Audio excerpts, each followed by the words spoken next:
The mornings of Champions League finals are unique days.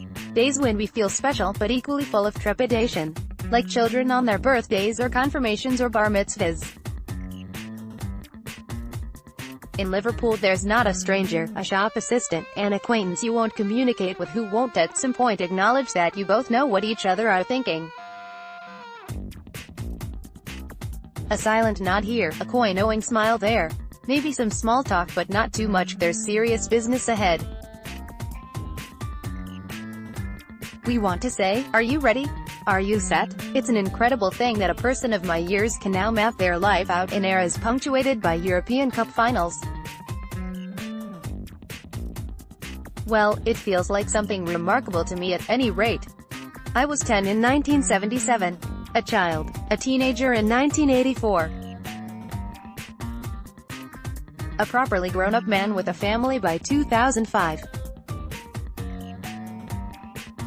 And now, in 2018, middle-aged but still beside myself with excitement at the prospect of watching Liverpool play in the European Cup final. I'm not religious, quite the contrary.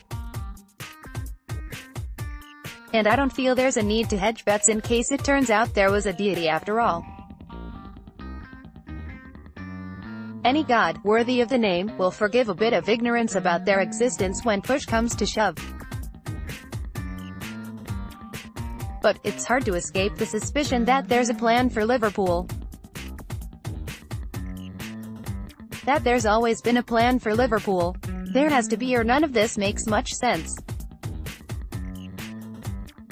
I'm conflating football with religion because it was, and always will be, part and parcel of the same set of human processes. Football can anchor us in a godless world. It is no accident that it is the sport, the opiate of the people. Kings have other pursuits and disputes to distract them. Football provides relief, often from difficult existences, sometimes from just being alive. Football binds us and divides us, but above all, renews our sense of hope, sustains in us the belief, perhaps the illusion, that there will always be a better day. As you go about your routine on Saturday, May 26th, but go at it with a vigor that only this kind of day can bring, take a moment to remember the more difficult days.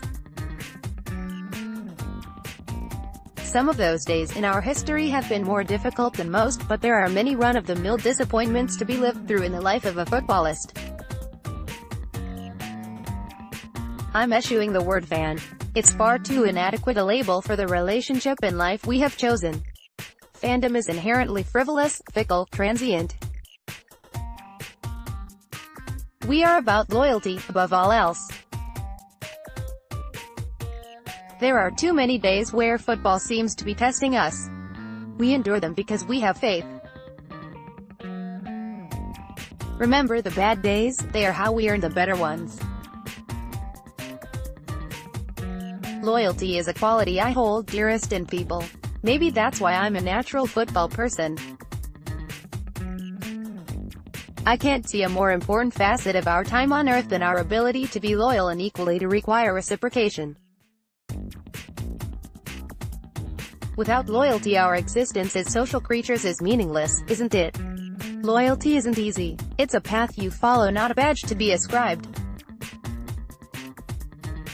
It's not easy to be loyal. Loyalty is faith. I used to have many chats over a pint or two with my brother-in-law about his faith. He's a committed Catholic and has the wit and conviction for making a case for faith. So what is God then? It would always come down to that. God is love, he'd say. Yeah, okay, I'd roll my eyes. But what's following a football team? What is Liverpool? It's just an exercise in surrender to loyalty, to faith. It confounds reason. It cannot be adequately rationalized. It just is. Liverpool in a Champions League final just is. It feels like it's a place we've always belonged. There's a sense of relief about it. Yes, it feels like coming home. Jurgen Klopp's a God-fearing man. He wears it well. He's undoubtedly fought some demons in recent times ahead of his schism with lifelong colleague and friend Zeljko Bivak. He seems like a very strong human being, so wherever he draws that from is fine with me. He has always had a knowingness about him. Like he can see what happens next. It's a thing priests do. It's obviously patronizing, but it has a powerful effect. It's surely why he is a very good football manager.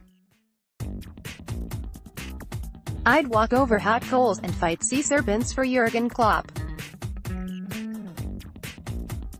Wouldn't you? There was a desire in some quarters, earlier in the season, to frame him as very mortal. Of course he's mortal, we all know that, but it remains better to believe. Liverpool to beat Real Madrid can happen. I believe it will happen, and I think it happens because of faith. Their footballers all earn more money than our footballers. Any combined 11 will feature 10 Madridistas to 1 Liverpool player. By any objective analysis, they're better than us. 3 Champions League trophies in 4 years confirms that. Interestingly though, the betting people can't find a chasm between us, and that's informative. You hear some debates that verge on making a case for Real Madrid. No, they can beat Liverpool, you know. It's a crazy inversion. This is testament to the force Liverpool have become. Madrid will tell themselves that they are better and need only to stay focused to win, but deep down they fear us. They are terrified of that moment, when we unlock our power and become that whirling dervish of attacking football that none can live with. Madrid's game plan in Kiev will echo their second-leg approach against Bayern Munich. Real are about talent, craft and know-how. For Bayern's purpose they chose also to be athletes. Running men. For 45 minutes at least. In that key first period they matched the Germans stride for stride. There was a determination not to be beaten simply by graft. Yes, they fell behind, but there was a desire to not be subsumed by Bayern's will. There are a lot of young people in these away ends who have said, you know what, this is ours. Rock speaking head, subscribe and listen to our chat with commentator Clive Tildesley on covering the Reds in Europe and how he thinks they will fare in Kiev. Right finger https://t.co/grpc7z97qvpic.twitter.com/5hzck6 as the Anfield Wrap at Beanfield Wrap. The 23rd of May 2018 Reals preparation will be readying themselves to resist a quick start from Liverpool. Expect their start to be kicker. They will bank on a power play, combined with their potency in forward positions to see them take a first-half lead. If Liverpool have a stoic first 20 minutes it will stand them in good stead. We are at our best having taken a couple of token punches. It serves to lull opponents into false security. Then the Red Storm. My God, I'd love to witness one of those red storms on this day of all days. There is a capacity in Liverpool to be devastatingly decisive, even on such an exalted stage. There will be much talk of experience in the run-up to this game and about just how valuable Madrid's street smarts are. It's a fair comment. Liverpool will have to find a way to play in this final. A way to make it just about the joy of trying to kick the ball into the nets. The children within Bobby Firmino, Mo Salah and Sadio Mane have made them the men they have become. They must discover those boys again. I don't want to envisage what midnight looks like on the cusp of May 27th. When the deed is done, it's all too much to comprehend. We are face to face with freedom. We can't play, just sing, hope, urge and pray. They can bring their royal reputation, we will bring our loyalty and our faith. I'd spend 90 minutes on my knees just to be lifted up at the journey's end.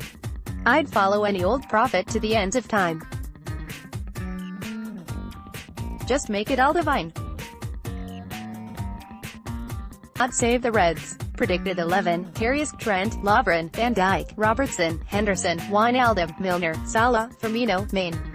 Kickoff, 7:45 p.m., Saturday. Referee, Milorad Mazic. Serbia. Odds, Real Madrid 63-50, draw 3-1, Liverpool 56-25. For more build-up to the Champions League final, extensive reaction in the immediate aftermath, regular transfer specials throughout the summer, and interviews with special guests, subscribe to Top Player.